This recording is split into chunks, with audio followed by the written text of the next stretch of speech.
Hi, how are you all doing? I am here. I'm Njedeh Anthony. I'm here with the stars of the scene, the desert scene in Exceptional Beings. We have Jean Charles, who plays Methuselah.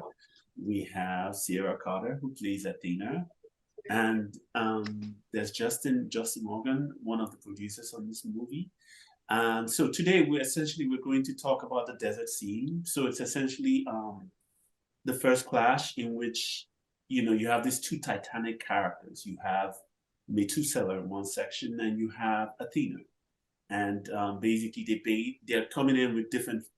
Essentially, Athena is coming in with a question, and it's almost like a clash of mythology and religion. This is essentially that part of the movie where they essentially collide with each other. You are a myth, created by desperate humans who want to believe in something other than the truth. So what is the truth? I'm reaching out to you guys and just I wanted to get your perspective on the scene. What did it feel like? Actually, let me answer Athena, this the way. goddess of war, how is that possible? I mean, you look... Black? No, I wasn't... I mean, that's not what... Would it make more sense if I looked like this? In her defense, Athena was created by the Greeks. It wouldn't hurt to have Mediterranean skin, or even their accent. Last I checked, Hermes in Mediterranean wasn't red hair, green eyes with an American accent. If Charlton Heston can play Moses, I can be a ginger American. Come to think of it, have you ever seen a movie with a black Adam or Eve? Huh. The ancient Greeks did recognize differences in physical traits. But the non-Greeks, they were the barbarians. A Greek in that time was whoever adopted the culture. We digress. Playing these characters because I know prior to this, I can remember for Methuselah, the only reference I have for anybody playing this is the great Sir Anthony Hopkins when he played it in Darren Aronofsky's Noah. And, I would love to talk about the father some other time, but not now because he was amazing in that. And I think for Athena, we have, I think I wrote it down somewhere here.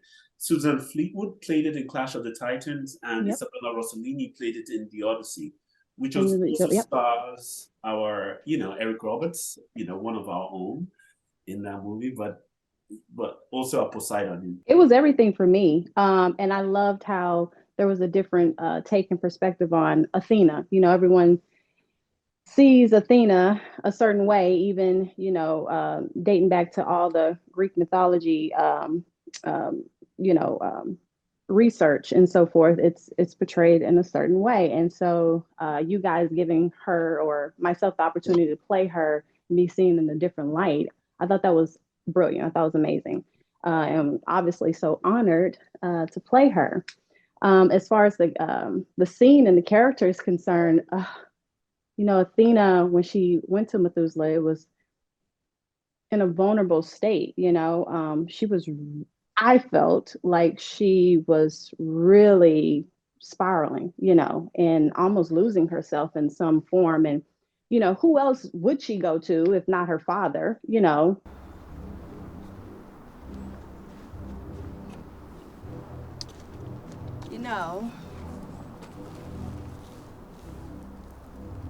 in all my thousands of years, I've only met the man 38 times.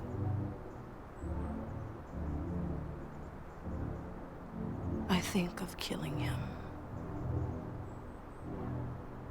I think of killing him a lot. But I'm no match for him. And even if I could defeat him, we're mortal. And what about your mother? than the oldest person that's ever lived to retrieve some type of information. And to a certain extent, like she was obviously still trying to live up to her big persona, and not give it all the way and be so like at his mercy. But you could definitely feel that, she was reaching. She was really searching and reaching, and felt like I just need you to say something. Just give me a hint of something and I'll take it. But yeah, it was a great scene. It really was. I'll say for me, I think, and Athena, thank you for finally coming to me. It's about time you put your ego to the side, yo. I mean, um, for me, Methuselah is an amazing character. I mean, I used to be heavily into, the Bible. I used to go to Bible study and stuff when I was younger, in my teens in New York City in the Bronx. Um, but Methuselah is a pretty amazing and pivotal character in the Bible. In this story, I mean, in the Bible, he was Noah's great grandfather. So him creating Noah for Noah to build the ark. But in the scene, it was really interesting because it's like you have a character like Methuselah. I mean, like Athena, who's one of these great and mighty characters. She's a god at the end of the day. But then it's really that nuance on like, what holds more power? Is it like strength or is it information? You know what I mean? So it's just like Methuselah being alive for so long and having all this information and seeing many things that humans and gods, never thought, never saw, wouldn't see. He just has it in his memory banks. So is that, it was the thing of just having that leverage over her. Eventually, I knew I would say something, but it's like having a little leverage over her. Like, look at you, you're supposed to be a great mighty God, and like you're like now you're like crumbling to this human. Um, I think it's interesting also in the sense that it's like, I think people think sometimes like living long or forever is really amazing, but in Methuselah's sense, I think he also was like kind of in despair in the sense of like he was just ready to go because he'd seen everything pretty much, right? The line where he's like, humanity just repeats itself.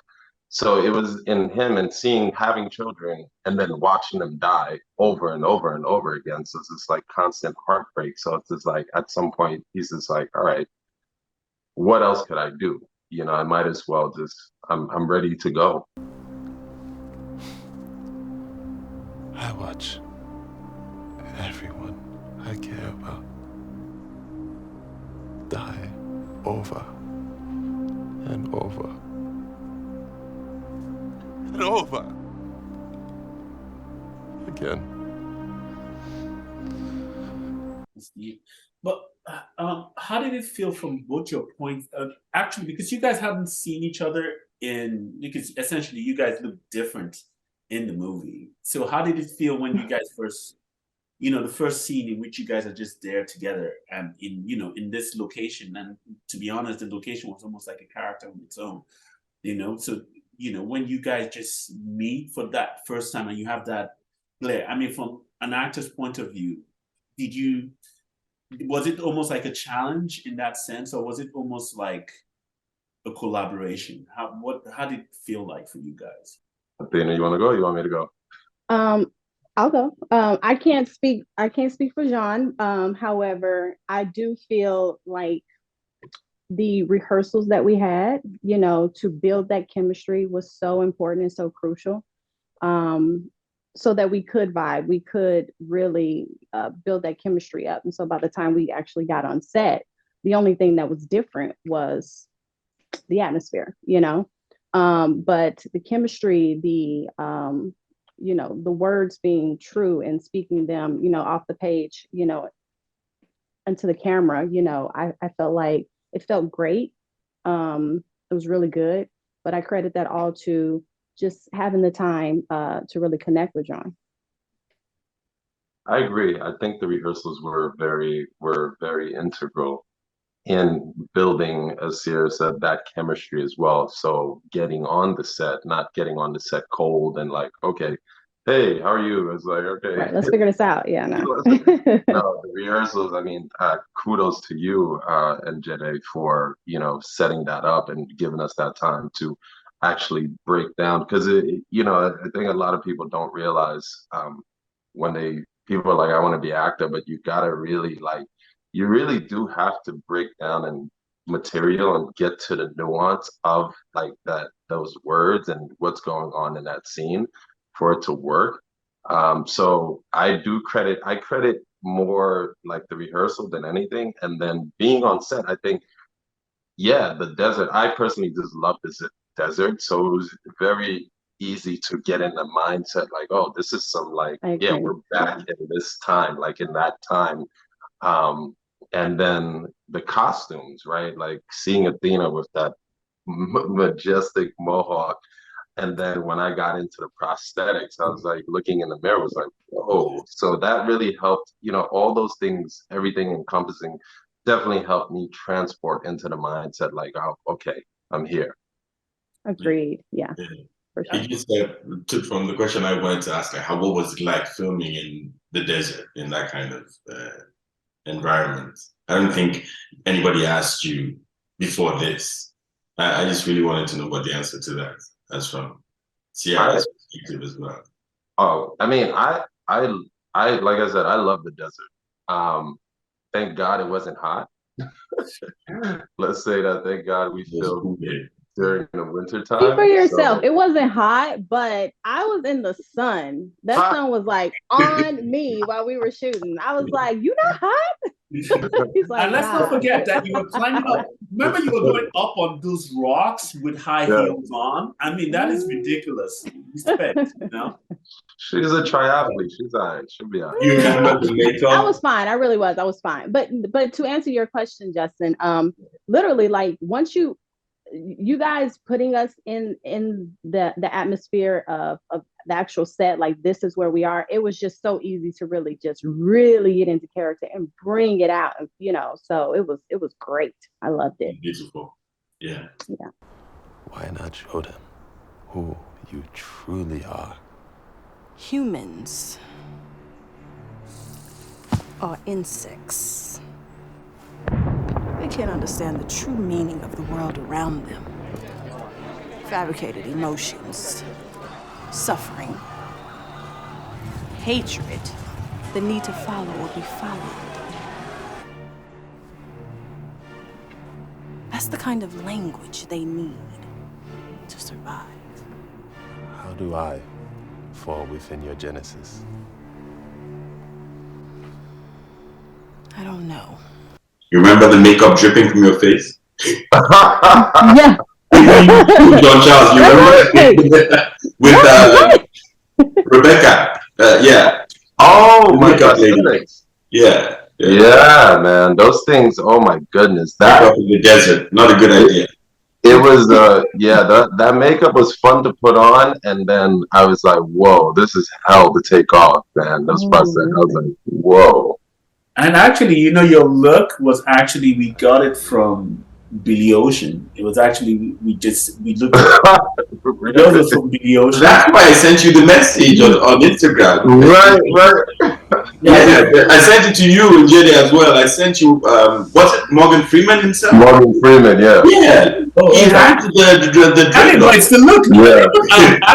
They played that scene at the Oscars, or like, something about he had dreads, white hair with dreads. Okay, that totally makes sense now.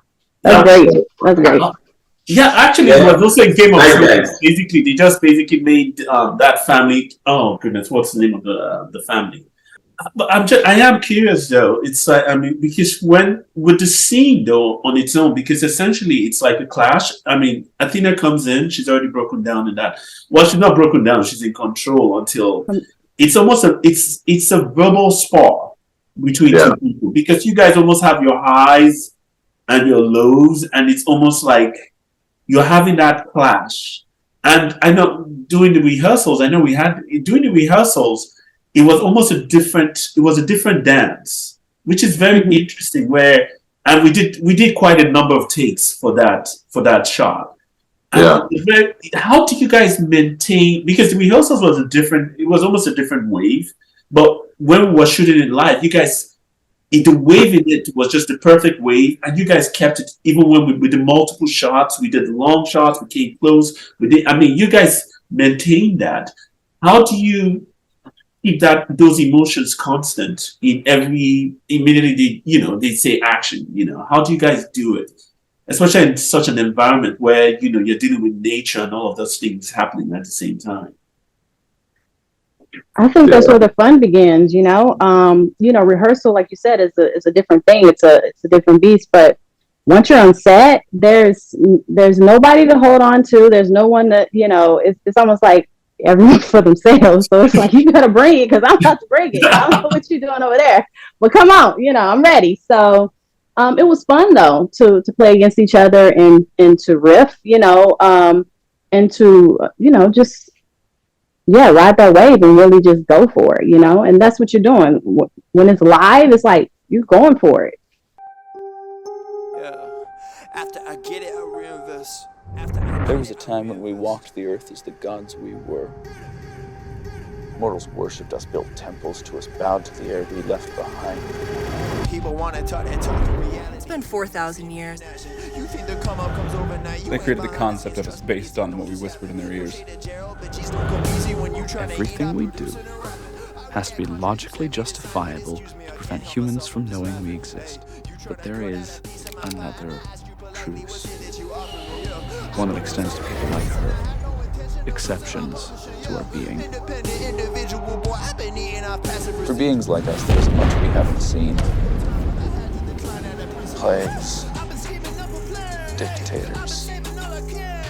So when we see something we don't understand, it makes us nervous. It makes us very nervous. You are a god who knows nothing. There is more to this story. There's always more to every story.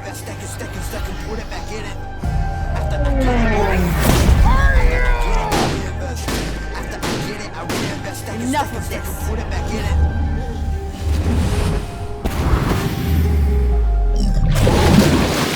need her alive. We need to study her. We need to understand what she is. There's no better version than a god. And really feeling it. You're in character. There's no in between. So it's like tunnel vision. You're zoned in. 100%. Yeah. I think, again, I totally, to piggyback off of Ciarra, I agree with that 100%. And I know me personally, the way I stay in is once I have those words and I know what the meaning behind them mean for me, in relation to the other character in the scene for me, I'm good. I just go from there and I'm locked in. So even when we're taking a break, where it's cut, I'm still there and ready for when you say action, and I'm ready to go and spring right back into it. Because I'm just at that point, it's just in my physiology. Okay, nice. And what I did love about that when we were playing with this movie, or we're rehearsing and all of that, is you guys actually, it's like every single word, every single phrase, every single sentence, you guys wanted to get the total breadth of understanding of that and how it relates. And you guys, it's almost like you did not take every line, you didn't take any line for granted. You just basically, you took everything and you made magic out of it. It was like a masterpiece of every line that you guys took in. So thank you so much for that. That was just simply brilliant and simply, I don't know, in my head it's perfection. I can't see it any differently, and again, you guys are magic in that sense.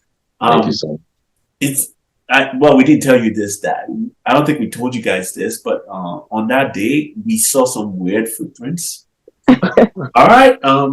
Thank you so much. Thank you, Jean-Charles, for coming in. Thank you, Ciarra Carter.